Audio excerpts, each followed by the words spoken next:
ওং শ্রী হরি। আজকের আলোচ্য বিষয় ত্রয়োদশ বিংশ অধ্যায়ে কর্দব ও দেবহূতির বিমানের বিহার। মৈত্র ঋষি বললেন, হে বিদুর, অনন্তর পিতা মাতা মনু ও শতরূপা স্বদেশে প্রস্থান করলে ভগবতী পার্বতী যেভাবে দেবাদিদেব মহাদেবের সেবা করেছিলেন। কে সেবা করেছিলেন?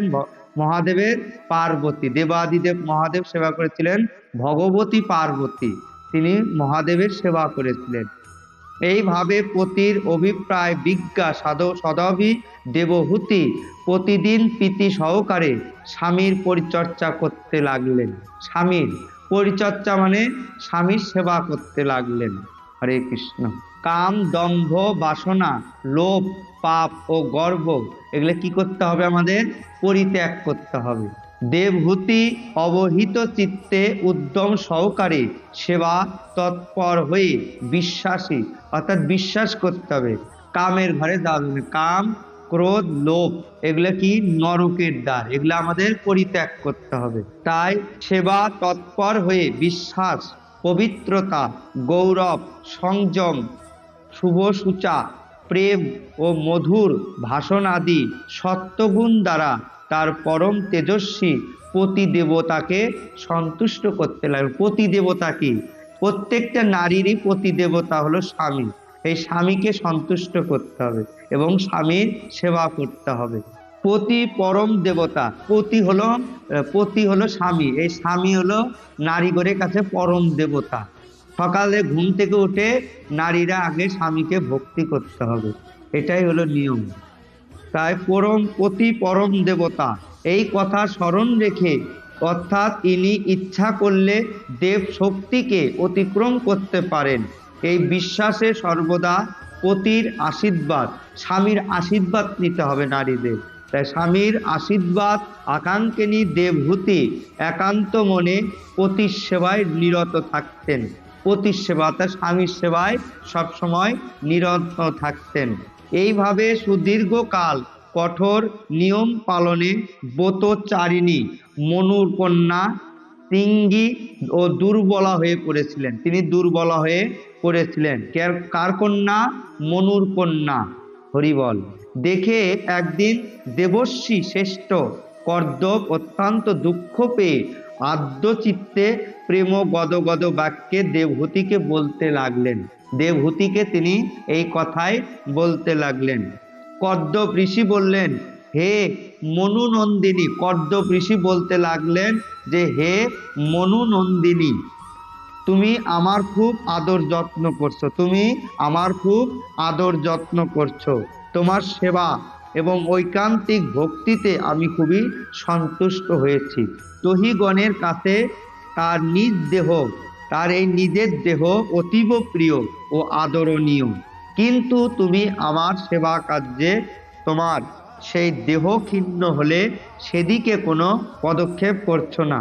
অতএব ভগবত আরাধনায় রত থেকে আমি আমার তপস্যা, সমাধি ও উপাসনা যোগের দ্বারা যে ভয় ও শোকাহীন ভগবত প্রাসাদ রূপ দিব্য বিভূতি প্রাপ্ত হয়েছি। কি বিভূতি? এই দিব্য বিভূতি আমি প্রাপ্ত হয়েছি। আমার একনিষ্ঠ সেবা গুণে সেই সব দিব্য বিভূতিতে তোমার অধিকার জন্মেছে। তোমার সেবার আমার অধিকার জন্মেছে। আমি তোমাকে দিব্য দৃষ্টি প্রদান করছি। ভগবান বলছে যে আমি তোমাকে দিব্য দৃষ্টি প্রদান করছি। হরি বল। সেই দৃষ্টি দিয়ে তুমি সেই সব বিভূতি দর্শন করো। আমি তোমাকে যে দৃষ্টি দিয়েছি, অর্থাৎ দিব্য দৃষ্টি, এই দৃষ্টি দিয়ে তুমি আমার সেই রূপ দর্শন করো। হরি বল। তাই অন্য অনেক প্রকার বিষয় ভোগ আছে, কিন্তু বিপুল কীর্তি ভগবান। বিপুল কীর্তি হলো আমার ভগবান গৌর হরি। হরে কৃষ্ণ। তাই শ্রীহরির কাল শক্তির গতিরূপ ত্রিভঙ্গি মাত্রই সেই সব মুহূর্তের মধ্যে কি হয়ে যাচ্ছে বাবা? নষ্ট হয়ে যায়। মুহূর্তের মধ্যে সেগুলা নষ্ট হয়ে যায়। সেই সব ভোগ অতি তুচ্ছ। আমার সেবাতে পতিব্রতা ধর্মে তুমি অবশ্যই সিদ্ধি লাভ করছো। আমার সেবায় তুমি পতিব্রতা করে আমার সেবায় তুমি সিদ্ধি লাভ করছো। যেসব নারীরা স্বামীর সেবা করে তাদের অবশ্যই সিদ্ধি লাভ হয়। কারণ প্রত্যেকটা স্বামীর ভিতরে কে বিরাজ করছে? ভগবান শ্রীকৃষ্ণ। তাই বলছে জীবে প্রেম করে যেই জন, স্বামী শুধু নয়, প্রত্যেকটা জীবকে ভালোবাসতে হবে। জীবে প্রেম করে যে জন, সেই জন সেই মিছে ঈশ্বর। ভালোবাসা এই নয় যে তোমার দেহটাকে আমি ভোগ করব। হরে কৃষ্ণ। ভালোবাসা, যার ভালোবাসা আছে সেই ভালোবাসে। হরে কৃষ্ণ। যার বাসা ভালো নাই সে কখনো ভালোবাসতে জানে না। হরে কৃষ্ণ। তাই যে দিব্য ভোগের অধিকারী তুমি হয়েছ, সেই সকল দিব্য বৈভব তুমি আজ ভোগ করো। হরি বল। আমি রাজা, আমার কাছে সবই সুলভ। যারা রাজা তাদের কাছে সবই সুলভ। রাজা কারা? যাদের রাজপ্রাসাদ আছে, যাদের অট্টালিকা আছে, টাকা পয়সা আছে, তারা হলো রাজা। আর আমরা হলাম কি? প্রজা। হরে কৃষ্ণ। এই রকম অভিমানাদি যেসব বিকার আছে, সেই সব বিকারগ্রস্ত মানুষের পক্ষে এই সব দিব্য ভোগ প্রাপ্তি দুর্লভ। কিন্তু টাকা থাকলেই হবে না, বলছে অর্থ থাকলেই হবে না, মানুষকে দেখে কখনো ঘৃণা করা যাবে না। ভগবান কি বলছে? যে প্রত্যেকটা জীবকে তোমরা ভালোবাসো। ভালোবাসাই আমাদের মূল একমাত্র উদ্দেশ্য। গীতাতে লেখছে কলিযুগের প্রধান কাজ কি? কলিযুগের সেবা, নাম, দান। হরে কৃষ্ণ। তাই কলিযুগে মানুষকে আগে ভালোবাসো। আমরা অনেক সময় কীর্তন দিই ঠিকই, মানুষকে আমরা আজও আমাদের অহংকার যাচ্ছে না। তাহলে এইগুলো করে আমাদের কোনো লাভ নেই। অহংকারকে আগে ত্যাগ করতে হবে। অহংকার কি হয়? অহংকার পতনে হয়। অহংকারই পতনের মূল। যে ব্যক্তির মনের মধ্যে অহংকার আছে, সে ব্যক্তি একদিন না একদিন পতন হবেই। তাই কর্দব ঋষির এই সব কথা শুনে নিজের স্বামীকে শ্রী ভগবানের যোগ শক্তি, অর্থাৎ মায়া শক্তি। আমাদের কি শক্তি? মায়া শক্তি। এই মায়াকে আগে ত্যাগ করতে হবে। কি বলছে? যে দৈবী হস্যি গুণময়ী মম মায়া দূরত্রায়া মায়াবেব তরন্তিতে। আমার এই দুঃসাধ্য মায়া অতিক্রম করা কোনো জীবের সাধ্য নাই। হরে কৃষ্ণ। মায়া শক্তিকে আগে ত্যাগ করতে হবে। তাই এবং বিদ্যা সম্মোহ সুনিপুণ্য জেনে সেই অবলা নিশ্চিত হলেন। একটা মানুষ মারা গেলে আমরা তার জন্য কি করি? মায়া করি, শোক করি। কিন্তু না, জ্ঞানী ব্যক্তিরা কারোর জন্য শোক করেন না। যার জন্ম হয়েছে তার অবশ্যই মৃত্যু হবে। আমি জন্মেছি, আমার মরণ একদিন নিশ্চিত, আপনাদের মরণও নিশ্চিত। সবাই জন্মিলে মরিতে হবে, এই কথা সত্য। তাই জ্ঞানী ব্যক্তিরা কারোর জন্যই কখনো শোক করেন না। হরে কৃষ্ণ। আত্মার কখনো মরণ নাই। আত্মা হলো অবিনাশী। আমরা যখন আমরা একটা কাপড় ছিঁড়ে যায় তখন কি করি? আমরা নতুন কাপড় পরিধান করি। আত্মা সেই রূপ আমাদের এই জীর্ণ শরীর ত্যাগ করে নতুন শরীর ধারণ করে। হরি বল। এবং বিদ্যা সম্মোহ সুনিপুণ্য জেনে সেই অবলা নিশ্চিত হলেন। ঈশাত লজ্জিত দৃষ্টি সহ মধুর হাস্য মুখে বিনীত সাপ্রেম আবেগ মথিত বাক্যে তিনি স্বামীকে বলতে লাগলেন। দেবভূতি বললেন, হে দ্বিজশ্রেষ্ঠ, হে স্বামী, আমি জানি যে অব্যর্থ যোগ শক্তি, অর্থাৎ মায়া শক্তিকে বলা হয় যোগ শক্তি, এবং ত্রিগুণাত্মিকা মায়া শক্তিকে আপনি আয়ত্ত করেছেন। মায়া শক্তিকে আপনি আগে আয়ত্ত করুন। হরি বল। যে গর্ভধান পর্যন্ত আমার সঙ্গ আপনি, কিন্তু হে প্রভু, বিবাহের সময় আপনি যে প্রতিজ্ঞা করেছিলেন যে গর্ভধান পর্যন্ত আমার সঙ্গে আপনি গার্হস্থ্য ধর্ম পালন করবেন। আপনি যে কথা দিয়েছিলেন যে বিবাহ পর্যন্ত, গর্ভধান পর্যন্ত আমার সঙ্গে আপনি কি গার্হস্থ্য ধর্ম পালন করবে, সেই প্রতিজ্ঞা তো পূরণ হওয়া প্রয়োজন। যে প্রতিজ্ঞা আপনি করেছেন সেই প্রতিজ্ঞা তো পূরণ হওয়া প্রয়োজন।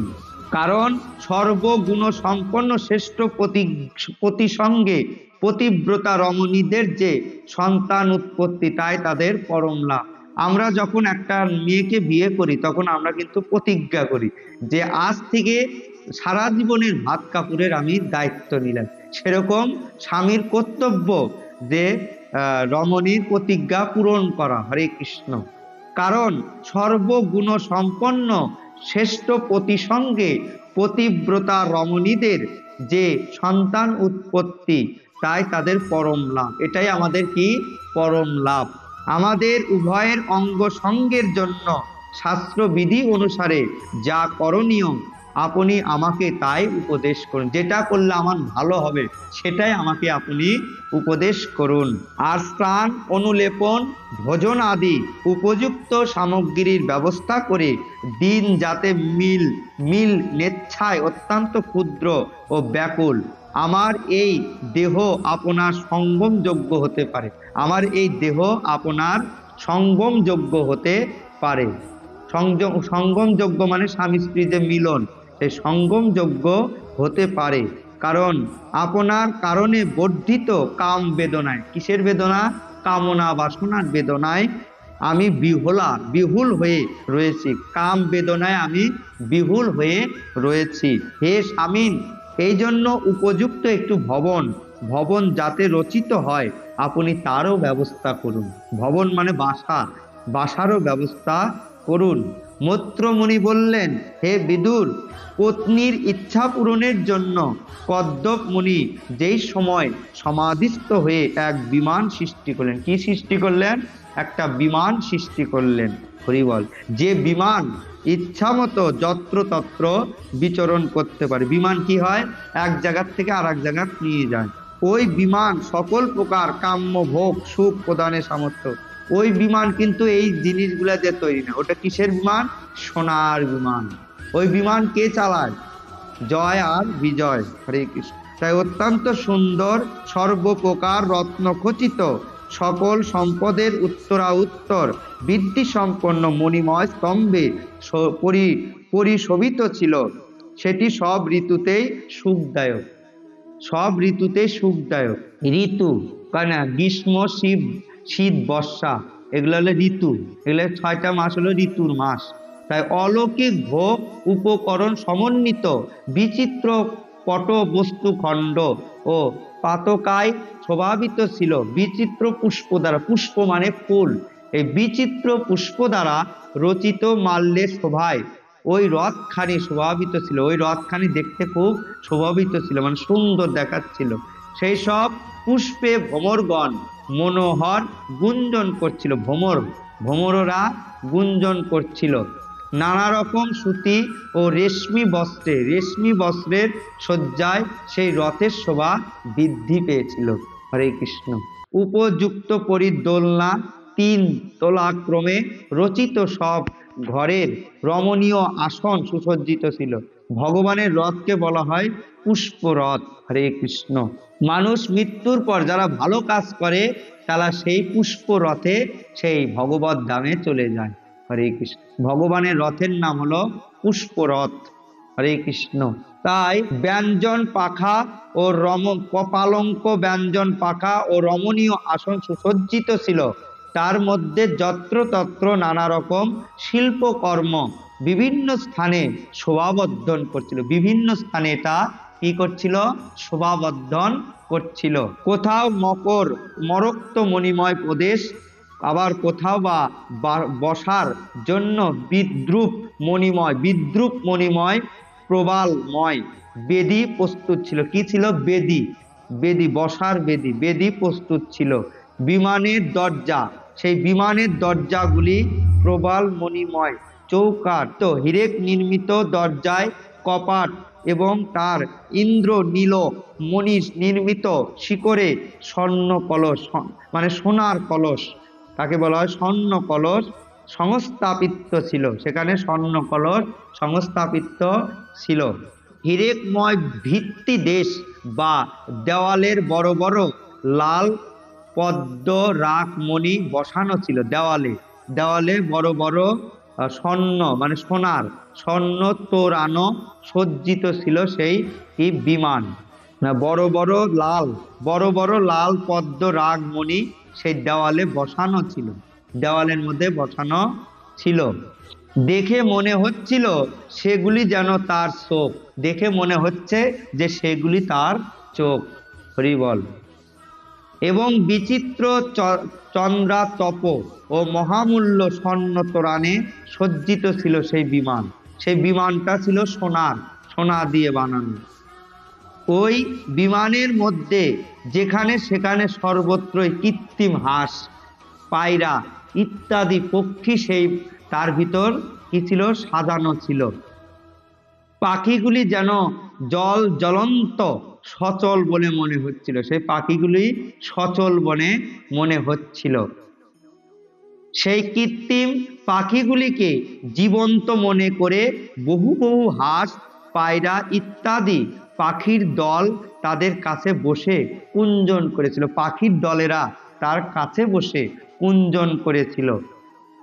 বিমানের মধ্যে ক্রীড়াস্থল, শয়নকক্ষ, উপভোগ স্থান, আঙ্গিনা এবং চিলের বাহিরে চত্বর ইত্যাদি নির্মিত ছিল। এতে ওই বিমানটি কর্দব মুনিকে সবিশেষ রূপে বিস্মিত করেছিল। এই রকম সুন্দর ভবন দেখেও দেবহূতি যখন বিশেষ আনন্দিত হলেন না, তখন সর্বজ্ঞ কর্দব মুনি তার মনের মধ্যে যে ভাব আছে সেই ভাব পরীক্ষা করার জন্য নিজেই বললেন, হে ভয়শীলে, তুমি এই বিন্দু সরোবরে স্নান করে বিমানে গিয়ে ওঠো। এই বিন্দু সরোবর তীরে স্নান করে তুমি শীঘ্রই বিমানে ওঠো। এই তীর্থ স্বয়ং ভগবান বিষ্ণুকৃত নির্মিত। এখানে চান করলে মানবগণের সর্বপ্রকার কামনা সিদ্ধি হয়ে থাকে। এই নদীর যদি তোমরা, এই তীর্থে যদি তোমরা স্নান করো, তাহলে মানবগণের সর্বপ্রকার কামনা সিদ্ধি লাভ হয়ে থাকে। কমলা নয়ন, নয়ন মানে চোখ, তার নয়নটা কমলার মতো। দেবহূতি স্বামীর আদেশ শিরোধার্য করে সরস্বতী নদীর পবিত্র জলে আধার বিন্দু সরোবরে নেমে গেলেন। নদীর নাম হলো সরস্বতী নদী। সেই সরস্বতী নদীর পবিত্র জলে আধার বিন্দু সরোবরে নেমে গেলেন। সেই সময় তিনি মলিন বস্ত্র পরিহিতা ছিলেন। মলিন মানে ছেঁড়া, সেই ছেঁড়া বস্ত্র পরিহিতা ছিলেন। কেশ পাশ সংস্কারবিহীন হওয়াতে জটাবদ্ধ সমস্ত দেহ কি হলো, ধূসরিত হওয়াতে স্তন যুগল পর্যন্ত বিবর্ণ হয়েছিল। স্তন যুগল বিবর্ণ হয়েছিল। সরোবরে ডুবে দেওয়া মাত্রই তিনি জলের মধ্যে একটি গৃহে অবস্থিতা 1000 কন্যাকে দেখতে পেলেন। সেই জলের মধ্যে 1000 কন্যাকে সেই জলের মধ্যে দেখতে পেলেন। কিশোর অবস্থার এবং তাদের শরীর থেকে পদ্মের সুগন্ধ বিকীর্ণ হচ্ছিল। সেই নারীদের শরীর থেকে পদ্মের মতো সুগন্ধ বিকীর্ণ হচ্ছিল। দেবহূতিকে দেখে সেই সব কন্যাগণ সহসা দাঁড়িয়ে উঠে হাত জোর করে বলতে লাগলেন, আমরা আপনার দাসী, হরি বল। আমাদের আদেশ করুন, আমাদের কি করতে হবে? আমরা আপনার দাসী, হরি বল। আমরা আপনার কি সেবা করব? আপনি প্রতি আজ্ঞা করুন যে আমি কি সেবা করতে পারি আপনার, হরি বল। হে বিদুর, সেই কন্যাগণ অতি সম্মান সহকারে বহুমূল্য তৈল নুলেপন আদি এবং সুগন্ধি দ্রব্যাদি দ্বারা দেবহূতিকে ত্রাণ করিয়ে 2টি নতুন নির্মল বস্ত্র, নির্মল মানে পরিষ্কার, সেই নির্মল মানে পরিষ্কার বস্ত্র তাকে পরিয়ে দিলেন এবং উত্তরীয়া পরতে দিলেন। তারপর তারা বহুমূল্য শ্রেষ্ঠ দীপ্তিময় সুন্দর আভূষণে তাকে কি করলো, সজ্জিত করলো। সর্বগুণযুক্ত অন্ন মানে ভাত, সেই অন্ন এবং অমৃত তুল্য সুস্বাদু পানি প্রদান করলো। অন্ন এবং অমৃত তুল্য সে সুস্বাদু পানীয় তাকে পান করালো। অনন্তর দেবহূতি দর্পণে নিজ প্রতিবিম্ব দর্শন করলেন। তিনি দেখলেন তার গলায় সুগন্ধি পুষ্পমালা, তার গলাতে সুগন্ধি পুষ্পমালা, প্রত্যেকটা ফুলেই তো সুগন্ধ আছে, হরি বল।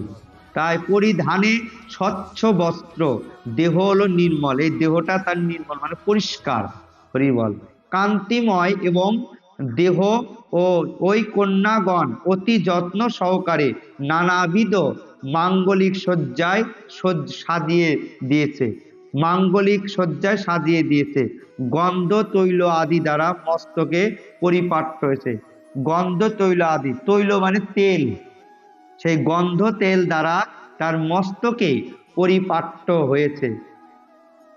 তাই গন্ধ জল ও ঔষধি জলের দ্বারা শুদ্ধ স্নানত, স্নানের উপরে সর্বাঙ্গে যথোপযুক্ত অলঙ্কারে সজ্জিত, স্নান করার পরে তার যথোপযুক্ত অলঙ্কার দিয়ে তাকে সজ্জিত করা হচ্ছে। গলায় পদক দ্বারা ভূষিত, হাতে কঙ্কন, হাতে তার কঙ্কন, কঙ্কন মানে কি বালা, সে হাতে তার কঙ্কন, পায়ে সিজিত সোনার নুপুর, পায়েতে তার সোনার নুপুর শোভাবিত মানে সুন্দর দেখাচ্ছে। নিতম্ব দেশে রত্ন খচ্চিত স্বর্ণময় চন্দ্রহার, বক্ষস্থলে তার বহুমূল্য মণিময় হার, এই বক্ষস্থলে তার মণিময় হার, এবং সর্বাঙ্গ কুমকুম আদি মাঙ্গলিক দ্রব্যে বিভূষিত, কুমকুম আদি দ্বারা মাঙ্গলিক দ্রব্য তার দেহে ভূষিত। তাই শোভন দন্ত পংক্তি, দন্ত মানে দাঁত, দন্ত পংক্তি মনোহর ত্রিলতা কোমল কেরকের সমতুল্য স্নিগ্ধ অপাঙ্গযুক্ত নয়ন এবং নীল অলঙ্কা বলিতে মুখমণ্ডল, আজ কি শোভাবিত, মুখমণ্ডল মুখটা খুবই শোভাবিত দেখাচ্ছে মানে সুন্দর দেখাচ্ছে। হে বিদুর, দর্পণে এই রকম মনোহর নিজের রূপ দেখে দেবহূতি তার প্রিয়তম পতি দেবতাকে যেইভাবে স্মরণ করলেন, পতি দেবতা তার স্বামীকে যেভাবে স্মরণ করলেন, নারীদের স্বামীকে যেভাবে স্মরণ করেন, তখনই দেখলেন যে ওই সকল কন্যাগণ পরিবৃতা হয়ে তিনি প্রজাপতি কর্দবের আশ্রমে তার সামনে উপনীত হয়েছেন। কার সামনে উপনীত হয়েছেন? কর্দবের আশ্রমে সামনে গিয়ে তিনি উপনীত হয়েছেন। সহস্র কন্যার সঙ্গে নিজের পতির সান্নিধ্যানে নিজেকে অবস্থিত দেখে স্বামীর যোগ্য শক্তির বিভূতির দেবহূতি বিস্মিতা হলেন।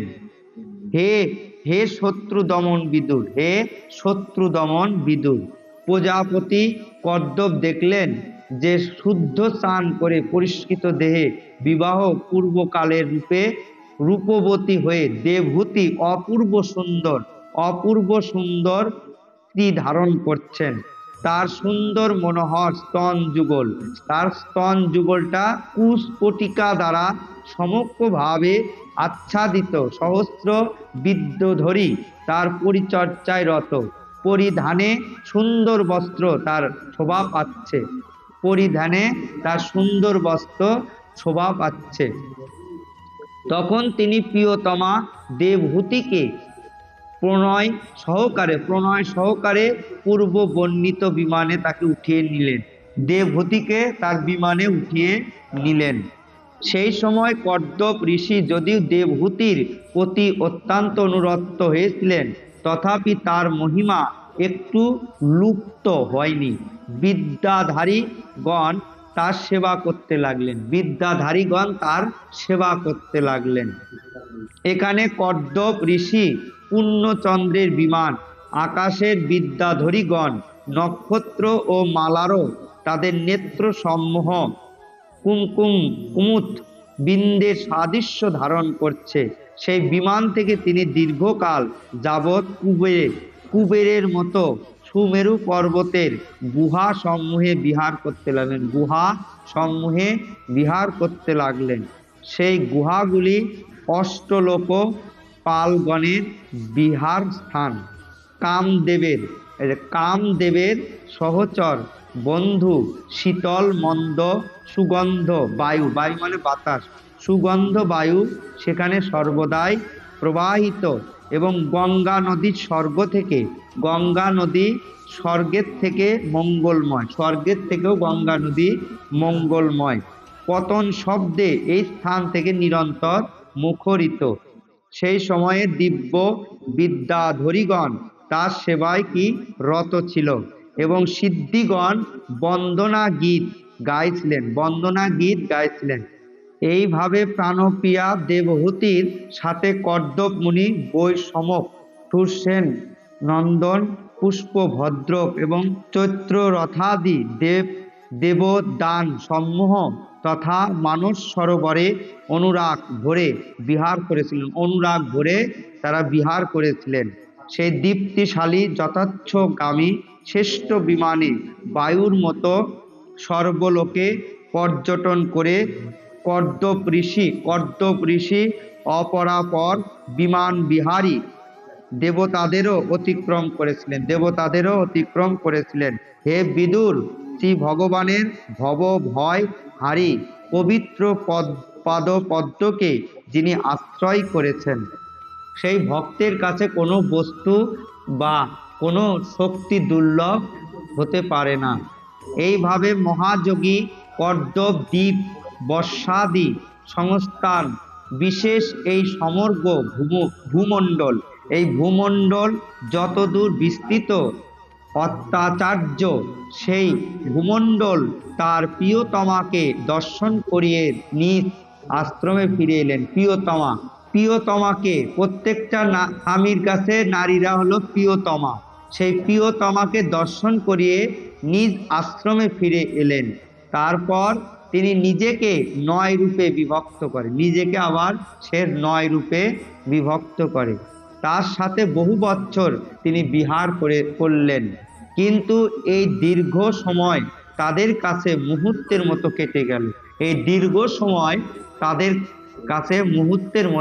কেটে গেল। সেই বিমানে অতি উৎকৃষ্ট রমণ ক্রিয়ার উপযোগী সজ্জায় শীঘ্রীয় পরম সুন্দর প্রিয়তমের সাথে মিলিত হয়ে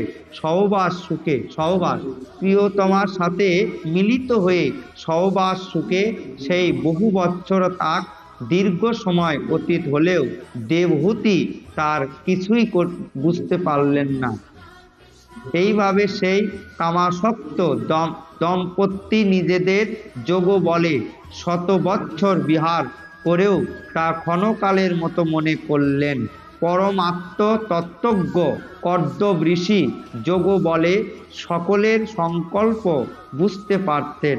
কাজেই দেবহূতিকে সন্তান লাভে অভিলাষী দেখে ভগবানের আদেশ স্মরণ করে তিনি নিজের স্বরূপকে 9 ভাগে বিভক্ত করে একাগ্র চিত্তে কন্যাদের জন্মদানের উদ্দেশ্যে অর্ধাঙ্গ রূপে পত্নীকে চিন্তা করতে করতে পত্নীর গর্ভে বীর্য আদান করলেন।